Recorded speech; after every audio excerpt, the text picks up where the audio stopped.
The truth, the whole truth, and nothing but the truth. Those were the words echoing in my mind as I tried to justify my actions. Should I feel guilty for failing to fulfill all three conditions? I told most of the truth, enough of it to sleep at night, but not all of it. 2 out of 3 felt sufficient at the time. Life does not pause for moral perfection. Regret rarely asks permission before settling in. My name is Darius Coleman, and this is the account of how trust unraveled inside my marriage, slowly at first, then all at once, until there was nothing left to salvage except lessons I never wanted to learn. My wife, Danielle Coleman, was an ambitious investment professional with her eyes firmly fixed on the future. She worked tirelessly, driven by a desire to surpass expectations and prove herself worthy of replacing her father, Leonard Brooks, when he planned to retire at the end of the year. Leonard had spent 3 decades managing a massive, state-sponsored retirement fund that had grown into a multi-billion-dollar institution. A selection committee was reviewing candidates to replace him, and with his influence, the choices had narrowed to Danielle and one other applicant. The pressure on her was intense, and I believed I understood it, at least in theory. Leonard was not a man who inspired warmth. He was loud, arrogant, and deeply dismissive of anyone he considered beneath his professional stature. From the beginning, he made it clear that he held little respect for my career or my opinions. Our interactions were tense and uncomfortable, and I learned quickly that the less time I spent in his presence, the better my mood remained. When Danielle and I became engaged, it was Leonard who insisted on drafting an aggressively punitive prenuptial agreement. Infidelity clauses were unforgiving, and financial consequences were spelled out with ruthless precision. I agreed without hesitation, believing loyalty was non-negotiable. Danielle and I were both 29 when we met nearly 3 years earlier at a professional conference in Chicago. I was an executive for a firm that specialized in creating and managing limited partnerships, while Danielle worked for an investment advisory company. That day, she delivered a presentation on the tax advantages of emerging investment products, speaking with confidence and command. During the dinner afterward, Danielle and her colleague Monica Fields joined me at my table. Both were charming and flirtatious, and the energy between us was undeniable. By the end of the night, we decided to go dancing together. We ended up at a nightclub called Spread Your Wings, a place that pulsed with music and possibility.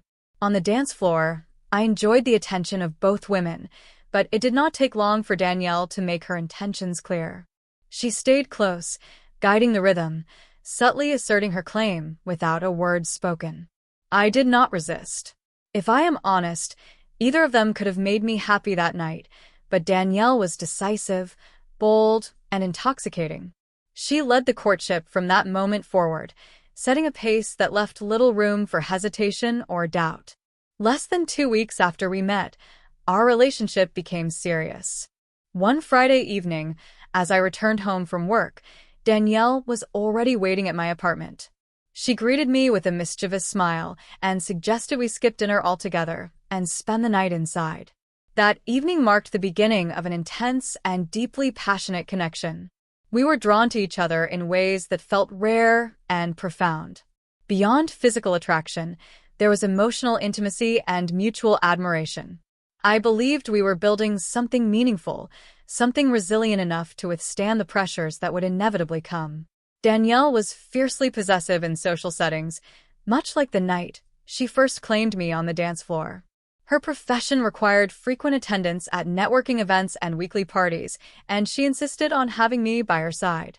According to her, attending alone invited inappropriate behavior from men who lacked boundaries. I believed her and appreciated that she wanted me there. When we were not at events, we spent our time dining out, dancing, or simply being together. There was very little space between us in those early months, and I mistook that intensity for permanence.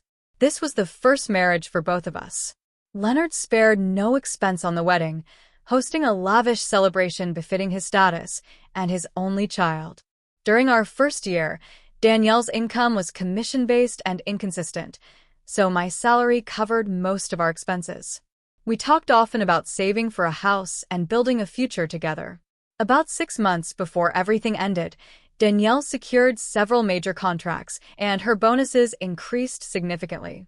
Her success was well-deserved, but it came with a subtle shift in her demeanor that I initially chose to ignore. As her professional confidence grew, so did a sharpness in her personality that reminded me uncomfortably of her father. I was no longer the supportive partner I once had been in her eyes. Criticism replaced appreciation, and impatience replaced warmth. Around the same time, Danielle and Monica, who was still single, began having regular girls' nights out, about once a month. They always went dancing at Spread Your Wings, the same place where Danielle and I had first met. Each time she returned home, she seemed more intoxicated, her clothes rumpled, her explanations vague. Doubt crept in quietly, then settled heavily in my chest. My unease deepened after a family gathering where Leonard drank excessively and insulted nearly everyone present.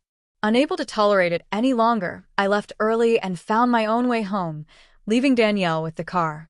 She was furious when she arrived later that night. She accused me of abandoning her and demanded an explanation. I told her calmly that I would not subject myself to disrespect, even from her father. She defended him as merely being himself, a justification I found unacceptable. Less than a week later, I attended a seminar at a downtown hotel in Atlanta.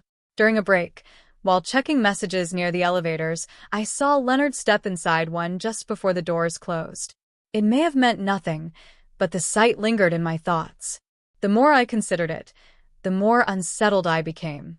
A colleague of mine had a brother who worked as a private investigator, and I reached out, asking for a discreet background check. What came back confirmed that Leonard frequently spent money on escorts. I filed the information away, knowing it might be useful one day. Around that time, there had been several break-ins reported in our apartment complex. I asked the property manager for permission to install a porch-mounted motion detector camera. He approved, and I installed a device that recorded short videos whenever movement was detected, sending alerts directly to my phone. Danielle was out shopping during the installation. When she returned, I tried to show her how it worked, but she brushed me off, saying she needed to get ready for her night out. Her dismissal bothered me more than I expected. That evening, I told Danielle I believed it was time to reconsider the girls' nights out. I chose my words carefully, explaining that I was uncomfortable with her going dancing with strangers every month. She reacted defensively, insisting it was harmless and accusing me of being insecure. The discussion grew tense but never escalated into a full argument. She maintained that she needed time away and that I was overreacting. Her refusal to acknowledge my concerns planted a seed of fear I could no longer ignore. Around 7 o'clock, Monica arrived wearing jeans, while Danielle wore a fitted dress clearly chosen to attract attention. They left without much conversation. Against my better judgment, I decided to go to the club to observe for myself. Spread Your Wings was packed, and finding a place to stand took time. When I finally spotted Danielle on the dance floor, my stomach tightened. She was pressed close to a man, his hands resting where they clearly did not belong. She did not pull away. Instead, she leaned in as though she welcomed it. After the song ended, I watched them return to a table where Monica sat beside another man. Monica kept a visible distance, but Danielle and her companion pulled their chairs together. Hands disappeared beneath the table. When the man withdrew his hand, he sniffed his fingers and whispered something that made Danielle lean back against him. In that moment, any remaining illusions shattered. I sent Danielle a single message, telling her I had seen enough and was going home to pack. I left the club knowing nothing would ever be the same again. I had barely reached my car when a reply came through asking what I meant by packing. I told her I was moving out. A minute later, my phone rang, and Danielle's voice was sharp with disbelief. She demanded to know what this was about, insisting I was overreacting. I told her calmly that what I witnessed made it clear the issue was not whether she would betray me, but when she already had. She denied everything, repeating that nothing had happened and that I was jumping to conclusions, words that felt hollow and rehearsed. I explained what I saw in detail, pointing out things that could not be misunderstood. She pleaded, saying it was harmless flirting and nothing more. I told her I needed space and would be staying elsewhere for a few nights. I packed lightly and left the apartment, believing I might return soon to retrieve more belongings. As I waited at a traffic light near the highway, my phone buzzed with a porch camera alert. I opened it and saw Danielle arriving home alone. Moments later, she called again, incredulous that I was actually leaving. She accused me of cruelty and sarcasm, suggesting I had deliberately ruined her evening. I responded bitterly, wondering aloud if she had enough time to finish her night with the man from the club. She denied it again, repeating the same phrase about my imagination. Asked why the man had sniffed his fingers, a detail she could not explain. I told her as long as she refused honesty, we were finished. I ended the call and powered down my phone, driving to a weekly stay hotel near my office, exhausted and heartsick. Sleep came in fragments. When morning arrived, I turned my phone back on to a flood of messages declaring her innocence and accusing me of paranoia. I sent one reply, asking if she would take a lie detector test and informing her I would be tested for sexually transmitted diseases. Her response was delayed and evasive, dismissing the idea as a waste of money. I pressed the issue, but she refused. I told her I was choosing separation. That day passed without further contact, leaving me alone with my thoughts and doubts. That evening, another porch alert arrived. The video showed Danielle leaving the apartment around 7 o'clock, dressed to go out. Around 10, another alert showed her returning with a man who entered the apartment with her. He left about 30 minutes later. I tried to rationalize it, but the truth was unmistakable. I knew then the marriage was over, but I also knew the prenuptial agreement required proof. On Sunday, I located a supplier for discreet bedroom surveillance equipment and made my purchase without hesitation. On Monday, I took a long lunch break and returned to the apartment. I gathered financial records, packed more clothing, and installed the camera in the bedroom ceiling fixture. The setup was simple, uploading footage securely through the Wi-Fi. That night, Danielle texted, saying she noticed I had been there and asking if I was ready to talk. I told her I was waiting on her lie detector results. The conversation ended there. The rest of the week was quiet, and my productivity at work improved as I buried myself in routine. On Friday, I extended my hotel stay for another week. That evening, the porch camera captured Monica arriving in jeans and Danielle leaving in a dress. The next morning, I reviewed the footage. Just like before, Danielle returned around 10 with a different man, who stayed briefly. I accessed the bedroom video. Watching it was painful, but it confirmed everything. Danielle was unfaithful in the most intimate way, with a stranger she had met at the club. The encounter was crude and detached, devoid of affection or respect. What stunned me most was how it ended. The man threw 2 bills onto the bed and made a casual remark about seeing her again at the club. Danielle picked up the money, stared at it briefly, then exploded in anger, throwing it back and insulting him. He scooped it up, mocking her before leaving. She raged alone, slamming a pillow repeatedly and hurling it across the room. I watched without sympathy. I replayed the footage many times, realizing how easily perception could be manipulated through editing. The final version I prepared was devastatingly effective. I returned to the apartment days later to collect email addresses and removed the camera. On Friday evening, I knocked on the door. Danielle answered with forced sarcasm. I told her I no longer needed a lie detector test and asked her to sit down. I played the edited video. Her expression shifted from confusion to panic to fury. She demanded the rest of the footage, insisting it was misleading. I told her reaction answered every question I had. I suggested it appeared she had been paid for intimacy and asked what I had misunderstood. She insisted she return the money and was not that kind of woman. I pointed out that infidelity alone violated our marriage. I told her the matter was already settled. When she tried to grab my phone, I explained I had shared the video with authorities, expressing concern about possible criminal implications. I also informed her I had sent the investigators' report about her father's activities to both him and her mother. Her composure collapsed entirely. Rage, terror, and disbelief washed over her in waves she could not contain. I told her I had also sent the materials to the investment committee, reviewing her application. The timing, I noted calmly, was unfortunate. She crumpled to the floor as reality set in. I Explained that thanks to the prenuptial agreement, I would retain our joint funds and receive alimony. I opened the door and allowed the process server inside. She was officially served. She pleaded, insisting it was not what it looked like. I responded with the same words she had used on me. I wished her well and walked out. In the aftermath, the authorities contacted me. They chose not to file charges, but warned Danielle they would monitor her activities. Leonard was terminated from his position and left quietly. Danielle's professional ambitions collapsed soon after, reduced to a polite rejection email. I received a message from Monica asking if I want to go dancing once things settled. I stared at it for a long time before declining. I needed distance from everything connected to that chapter of my life. Over the following months, I focused on rebuilding. I earned a promotion after securing major partnerships and began volunteering at a community center teaching financial literacy. I also started therapy, working through anger and trust issues. Healing was slow but steady. 6 months after the divorce, I ran into Danielle at a coffee shop.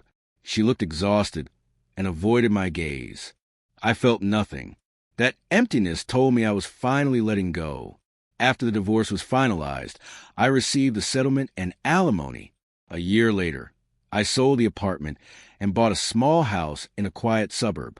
I adopted a dog named Buddy, learning patience and trust alongside him. I dated cautiously, no longer driven by bitterness. Sometimes I wonder if my revenge had gone too far, but I also remember the betrayal that started it all. The truth is rarely clean or comforting. Danielle eventually found work at a smaller firm.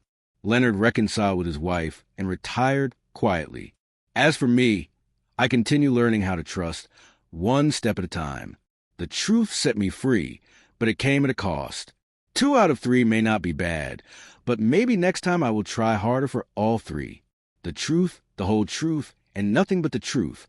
In the quiet month that followed, I began to understand how deeply revenge had anchored itself to my sense of justice.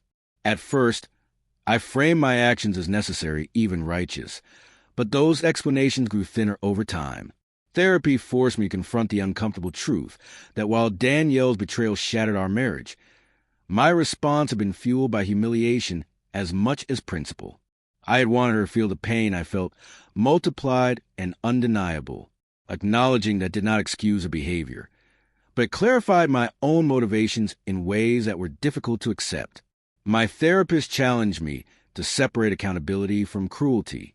Danielle was responsible for her choices, but I was responsible for mine. That distinction mattered more than I had expected. I had followed the letter of the law, honored the prenuptial agreement, and protected myself financially, yet I had also deliberately dismantled her world. The satisfaction I felt initially faded quickly, replaced by a strange hollowness. I had won, but victory did not bring peace. Instead, it left me questioning whether justice should feel so empty when the dust finally settles. Work became a stabilizing force during that period. I poured energy into expanding partnerships, mentoring younger colleagues, and refining strategies that paid off in measurable success. Professional growth gave structure to days that might otherwise have unraveled into rumination. Volunteering at the community center grounded me in something beyond myself. Teaching young adults how to manage money responsibly reminded me that knowledge could be used to build rather than destroy. Those evenings were often the highlight of my week, quiet proof that I could contribute something positive after so much emotional wreckage. Trust, however, remained elusive. Dating felt unnatural at first. Every conversation filtered through suspicion I did not want to carry. I learned to be honest about my boundaries and slower to attach meaning where none yet existed. Some people drifted away when they sensed my caution, and I accepted that as part of the process. Healing did not require urgency. It required consistency. Slowly, I stopped expecting betrayal in every gesture. That shift did not happen overnight, but it happened deliberately, choice by choice, interaction by interaction. Occasionally, memories resurfaced without warning. A song at a grocery store, the smell of a familiar cologne, or passing a club with music spilling onto the sidewalk could pull me backward. When that happened, I resisted the urge to rewrite history in extremes. Danielle was neither a villain nor a victim alone. She was a flawed person who made destructive choices, just as I had. Holding that balanced perspective allowed the memories to pass without reigniting anger. I no longer needed to punish her in my mind to justify my own survival. I heard updates about Danielle through distant acquaintances. She had downsized her life considerably, renting a modest apartment and working long hours at a smaller firm. There were no more headlines, no whispers of promotion, no protective shadow of her father's influence. Leonard and his wife eventually relocated to Florida, seeking a quieter existence far from scrutiny. These updates stirred little reaction in me. They felt like footnotes to a chapter already closed, information without emotional weight. That detachment was new, and I recognized it as progress. Buddy, my dog, became an unexpected teacher. His initial mistrust mirrored my own, and earning his confidence required patience I had not always practiced with people. Over time, we established routines that brought comfort and predictability. Morning walks, evening meals, and quiet companionship filled the spaces once occupied by resentment. Caring for him reinforced the idea that trust grows through consistency, not grand gestures. In rebuilding his sense of safety, I found myself rebuilding my own one uneventful day at a time. Looking back, I sometimes wonder whether a quieter ending would have been possible. The prenuptial agreement alone could have secured my future without collateral damage.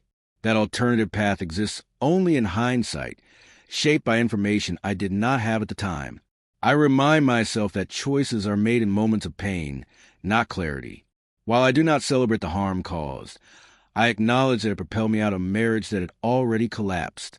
Growth rarely arrives gently, and mine arrived wrapped in consequences. What remains now is perspective. I no longer see the story as one of triumph or defeat. It is a study in how easily trust erodes and how quickly power can corrupt judgment on all sides. The truth, I have learned, is rarely singular. It is layered, uncomfortable, and resistant to clean endings. Danielle's truth and mine coexist without canceling each other out. Accepting that complexity has been essential to moving forward without rewriting the past to soothe my ego. So here it is, the account as honestly as I can offer it now. The truth, much of the truth, and a better understanding of what I once left out. I do not claim moral purity, only clarity earned through reflection. Life moved on, as it always does, leaving lessons in its wake. If there is anything I know with certainty now, it is that truth is not just something you reveal to others. It is something you eventually owe yourself, whether you are ready for it or not.